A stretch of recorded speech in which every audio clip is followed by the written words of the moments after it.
ఆధ్యాత్మిక మిత్రులందరికీ కూడా మీ యోగానంద శర్మ ఎంవైఎస్ యాస్ట్రో భవిష్యత్ దర్శిని.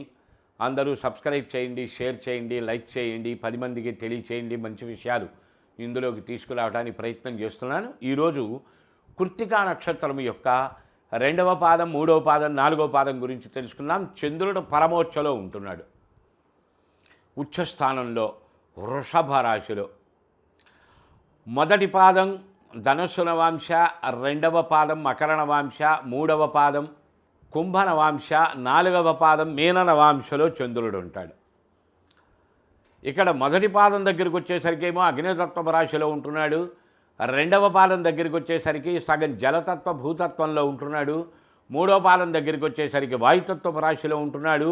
4వ పాదం సంపూర్ణ జలరాశిలో ఉంటున్నాడు. అనగా ఇక్కడ 2వ పాదము, 4వ పాదము చాలా విశేషమైన ఫలితాలను.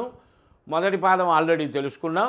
2వ పాదం సామాన్యమైనటువంటి, 3వ పాదం సామాన్యమైనటువంటి వేగవంతమైన ఫలితములను ఈ జాతకులు అనుభవిస్తారు.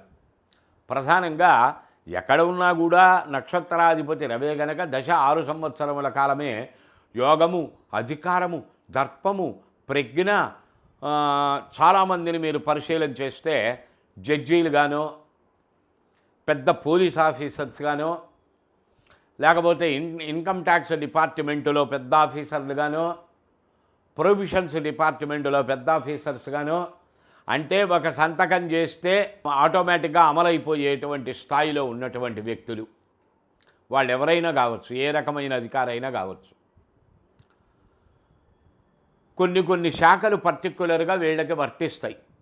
జలతత్వం కనుక జలతత్వానికి సంబంధించబడినటువంటి సంస్థల్లో కానీ, వ్యాపారస్తుల్లో కానీ వీళ్ళు చాలా అన్వేషణ చెయ్యి ఉంటారు. చాలా గొప్ప యోగములను పొందగలిగేవారు అవుతారు. 4వ పాదం వారు చాలా సత్వగుణంగా, నెమ్మదిగా, నిర్మలంగా కనిపించేటువంటి వాతావరణం ఉంటుంది.